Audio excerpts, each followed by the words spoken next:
يا سلام بنات، لاباس عليكم؟ بخير هانيين، اموركم مزيانه؟ كنتمنى الفيديو ديالي يلقاكم في احسن الاحوال. طبعا الامس كان عندي لايف، ولكن مع الاسف التليفون ديالي ما خدمليش. ف تانيلا اللايف لانني حاولت ولكن ما بقاش يعطيني اللايف. فقررت اليوم ان شاء الله ندير لكم فيديو هكذا. المنتوجات اللي انا استعملت دائما في السلسله ديال تعاونيات المناحي السوس، وكذلك تعاونيه ديال دار الصفوه. بالنسبه لي ان شاء الله غنتكلم لكم على المنتوجات اللي انا استعملت وجربت و100% عطاتني النتيجه صراحه. اول حاجه غنبداو بالوجه. طبعا كتعرفوا الوجه كاملين كنبغيو وجهنا هو الاول والشعر من موراه. المهم ما عليناش. اول حاجه نهضر عليها اللي هي هذه راها السيروم. هذا كيدار يوميا، انا كنديرو في الصباح، ممكن كديري يومين جوج مرات في النهار. انا كنديرو غير بالنهار لانني عندي واحد اخر كنديرو بالليل، غنتكلم لكم عليه. هذا راه بالزهره سيروم الاشراقه. هذا راه كيعطي الاشراقه للوجه. صراحه رائع بزاف بزاف، ما تخيلوش يعني كيف شحال وافق لي الوجه ديالي. هذا كيعطي الاشراقه. كذلك راه فيه نياسيناميد طبيعي من الفواكه. كتعرفوا ان غير الزعفران، الا هضرت لكم على الزعفران، راه غني بزاف يعني لواحد الدرجه انه كيوافق البشره بشكل عجيب. علاش؟ لانه اصلا هو مضاد للشمس. بالنسبه للزهره ديال الزعفران الفوائد ديالها انها مضاده للشمس، كذلك مضاده للالتهاب والميكروبات، وكتعالج حب الشباب كذلك. هذه طبعا هي بعض الفوائد ديالها، اما راهي عندها بزاف فوائد. كتعطي النضاره والاشراقه للوجه. هذا سيروم انا قلت لكم كنديرو بالنهار. شوفوا راه تسالالي، راه مازال ما شريتوش ان ديجا كان باقي غوبتور في ستوك. المهم ها نتوما كيما شفتوا رائع. عرفتي واحد الريحه فيه بعد انا ريحته كتحمقني. هذا كتشمو فيه بحال فيه ريحه العود، هو ماشي ريحه العود، هي هذيك هي الريحه ديال الزعفران. كذلك كاينه هذا الكريم ديالها كنديرو بالليل. هذا فيه الزهره ديال الزعفران، كذلك فيه التين الشوكي، زيت التين الشوكي كما كتعرفوا. راه عندها حتى هي فوائد كبيره على البشره. بالنسبه للزيت ديال التين الشوكي فهي كتعالج البقع، وكذلك عاود فيه عرقسوس. باش ما نقول لكم بعدا المكونات، فيه عرقسوس زائد الزيت ديال التين الشوكي زائد الزهره ديال الزعفران. بالنسبه للتين الشوكي او الزيت ديال التين الشوكي فهو مرطب اولا للبشره. راه يمكن لكم ديروها مثلا حتى قبل المكياج، راه كتصلح بزاف لهذا. كيفتح حتى هو البقع الداكنه، وزائد ان كينافع على جميع انواع البشره، كيليق لهم. كيكافح كذلك الشيخوخه، وكيأخر ظهور التجاعيد. حتى بالنسبه للتجاعيد هي رقيقه، كتكون رقيقه في الوجه، وكيعطي كذلك النضاره والحيويه للوجه. هذا بالنسبه للزيت ديال التين الشوكي. راه عندهم حتى الزيت كيتباع بوحديتو. المكون الثالث هي فيها العرقسوس. بالنسبه للعرقسوس راها غزاله، لانها كتهيج اولا يعني تثبيط علاج الميلانين. كتعرفوا الميلانين هو اللي كيعطي البقع في البشره في الجلد. فهي كتهبط من ديك اولا كتنقص من الانتاج ديال الميلانين. كذلك كتخلص الجلد من الميلانين الزائد، وكذلك حتى الشوارع يعني كتكون الشوائب، كيقولوا الشوائب اللي كتكون على الجلد، فراهي كتقاومها. لان كتعرفوا ان كتقدر تغلق لك المسام الى اخره. وكذلك كتقاوم حتى بعض الامراض الجلديه اللي هي طبعا خطيره على البشره، بحال مثلا الكزيما، الالتهابات اللي كتكون في البشره، الصدفيه. هادو كلهم مشاكل جلديه بزاف يعني عديده. طبعا هذه فقط انا كنتكلم لكم بخلاصه باش ما نطول لكمش الفيديو. هذه رائعه، شو هادو خذوهم بعينكم مغمضين.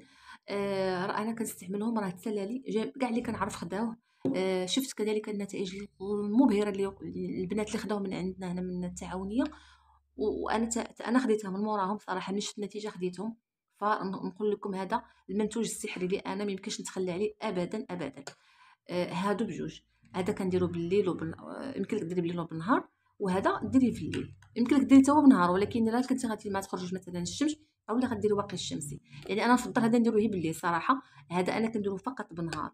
علاش؟ لانني عندي هذا المكون الثالث اللي هو للبشره. هذا سيروم ديال لبان الذكر. كتعرفوا لبان الذكر الفوائد ديالها حتى هي العديده على الوجه. بلا ما نزيد نطول لكم عاود نقول لكم الفوائد. هذه راه كتجبد البشره، كتجبدها تجبيده. تخيلوا ان ملي كنديرو راه كتحسي بوجهك مجبد. اولا كديري به واحد المساج، فراه كتجبدي وجهك مزيان به، كيتجبد وكتحسي بوجهك انه مجبد. وحتى لغدا ملي كتغسلي وجهك تلقاي وجهك رطب والبشره ديالك مشدوده. يعني هذا كيشد الارتخاءات ديال البشره والتجاعيد صراحه. هذا السيروم ديال لبان الذكر رائع. وعندهم كذلك حتى الكريم ديالو. انا كنستعمل فقط السيروم بالليل. المهم هذا بالنسبه للبشره.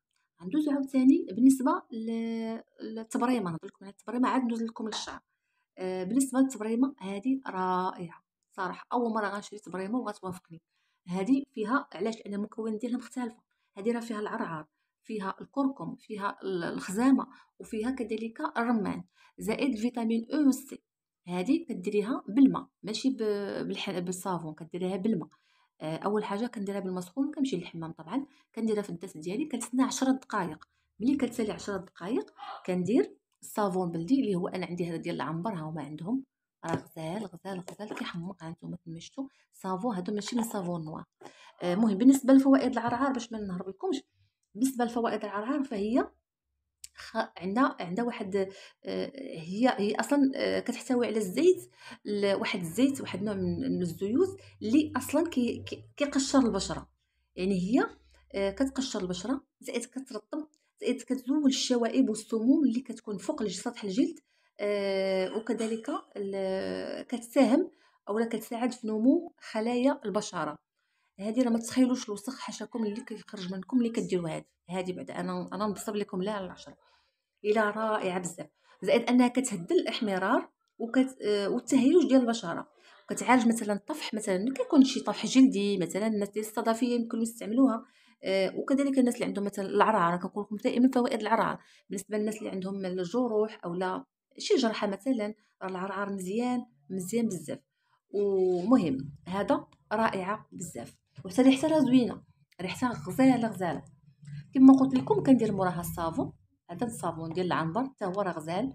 وكن على الفيديو مهم معليش. بالنسبه للشعر نتكلم على الشعر، فعندهم هذا ديال تساقط الشعر، فممتاز. انا بالتجربه ديالي صراحه حتى المكونات ديالو رائعه، بحال مثلا زيت الحبه السوداء، زيت البصله، زيت الجرجير، زيت الحلبه، وزيت البصل، عفوا زيت الخروع. راه مزيان بزاف الشعر. انا هذا راه تقريبا وقف لي تساقط واحد 90%. غزال بزاف صراحه. هذا غير خذوه البنات اللي لقيتوه، راه رائع بزاف. هذا كاين كذلك عندهم هذا ديال نعومات الشعر، هذا حتى هو راه فيه زيت الجنجلان، زيت الكوكو، زيت النخيل، زيت زريعه الكتان، هذا حتى هو عندي انايا. وكاين حتى هذا حتى هو ديال النعومه، هذا مختلفه على المكونات ديالو، بحال فيه زائد فيه زيت اللوز، زائد فيه زيت الصبار، وزيت السمسم، يعني رائع بزاف. كذلك هذا السيروم ديال لوبان الذكر، هذا خذوا بعينكم مغمضه. علاش؟ انا ما تيخليش الشعر يتخبل نهائيا. هذا يمكن لكم ديروه يوميا، سيروم يمكن لكم ديروه يوميا على الشعر، سورتو الا كنتو مصوبين شعركم بروشين راه ما غيتشعكش، ما غيتخبلش نهائيا. زائد شامبوان. نهضروا على الشامبوان، طبعا كنحاول نزل بعيد باش ما نطول لكمش الفيديو. عندهم شامبوان سون سولفات، راه رائع بالتجربه. يعني هذا كاين هذا ديال السدر دو لاطلاس، وعندهم هذا ديال الكوكو ها هو، وكاين حتى ديال الارغان. هذا اللي خداه كيجي موراه لا غدا كيدي جوج ثلاثه. علاش؟ لان لقاو فعلا بلي رائع، وزائد انه طبيعي ما فيش نهائيا مواد حافظه او مثلا لي برودوي شيميك. ثم كاين حتى هذه هي لونغ ها هي، هذه حتى هي انا راه بالتجربه ديالي ريحتها كتحمق، راه كتصلح بزاف مكافحه البعوض، الشيخوخه، بالاضافه انها مطهر، تغذيه البشره والشعر. انا كنديرها حتى للشعر، كنديرها حتى مع الزيوت، وكنديرها حتى مع الكريم ديال الوجه، اولا الكريم مثلا ديال اليدين، لان كتزول الكزيمه. هذه بالتجربه ديالي. زائد ان كديرها في الفواحه كتخلي الريحه زوينه في الدار. المهم هادشي بالنسبه للشعر. كاين كذلك عندهم لي ماسك، جميع انواع لي ماسك. كاين هذا مثلا ديال العكر الفاسي، كاين ديال الغسول، كاين ديال القهوه، كاين ديال النيله، كاين ديال بزاف انواع ديال لي ماسك. يعني انا عندي ديال الكركم. بالنسبه كاين لي ماسك ديال المقشرات، انا عندي المقشر ديال الكركم غزال، كندير منه حتى ماسك. وزائد لي شامبو، عفوا لي صافون، جميع انواع لي صافون كاينين. انا كنستعمل هذا ديال الزعتره والبروبوليس والعسل، رائع. راه فيه هاد الحبيبات، الا شفتوا ما عرفتش واش تبان لكم هنا، الا شفتوا هاد الحبيبات ها هي، راه كيدير به انا حتى كوماج. المهم نحاول بعد باش تبان، انا كندير به حتى كوماج، كيجي غزال. المهم كينشف ليش وجهي، زائد ان كيخلي ليا وجهي رطب. كاين كذلك حليب الاتان الغني عن التعريف، طبعا الاثمنه ديالها مناسبه، بحال دابا هاد الصابونه راهي ب20 درهم، ديال البروبوليس 25، الباقي الصابون كاينين ب20 درهم، ديال الزعفران، ديال بزاف انواع، كاين ديال الارغان، كاين ديال النيله، كاين ديال حبه البركه، كاين ديال الكبريت. طبعا كاينين العديد من صابون. والنيله الزرقاء اللي غنيه على التعريف، راها حره دوريجين، ها هي هادي راه دوريجين. انا جربتها ما كتطلقش في اليد اولا في الوجه نهائيا. خلطتها بصبعي يعني باش تطلق لي وما طلقتش. كذلك درت بها ماسك ما طلقليش نهائيا. وهنا باش تعرفوها حره، راه تقدروا اللون يبان لكم نفس اللون اللي كاينه في الاخرى، ولكن اللي حره ما كتطلقش، واللي ماشي حره راه كتطلق لك في يدك، كتعطي تصبغات. هذيك يبعدوا منها. بالنسبه لهاد الساشي هذه راه دايره لها هما 20 درهم. المهم هذه طبعا بعض المنتوجات اللي انا استعملت واللي انا كنستعمل ديجا واللي انا جربتها. ما راهم عندهم بزاف المنتوجات. اكيد لكم انا نصور لكم واحد المجموعه باش هكذا تاخذوا فكره ونقول لكم حتى الفوائد ديال كل حاجه. طبعا نتمنى الفيديو ديالي يعجبكم، واللي بغاتي شي تساؤل مرحبا. بالنسبه للفيديو غنديروا عرض اولي ان شاء الله، فغنكون حاضره معكم. استقبال الاسئله كيكون شاط، بالنسبه للناس اللي ما عارفينش تيكون شاط الاسئله ان شاء الله. واكيد نجاوب لكم على الاسئله كاملين. بغيتو حتى العنوان اكزاكت نعطيه لكم، مرحبا تواصلوا معايا. وشكرا جزيلا والى اللقاء.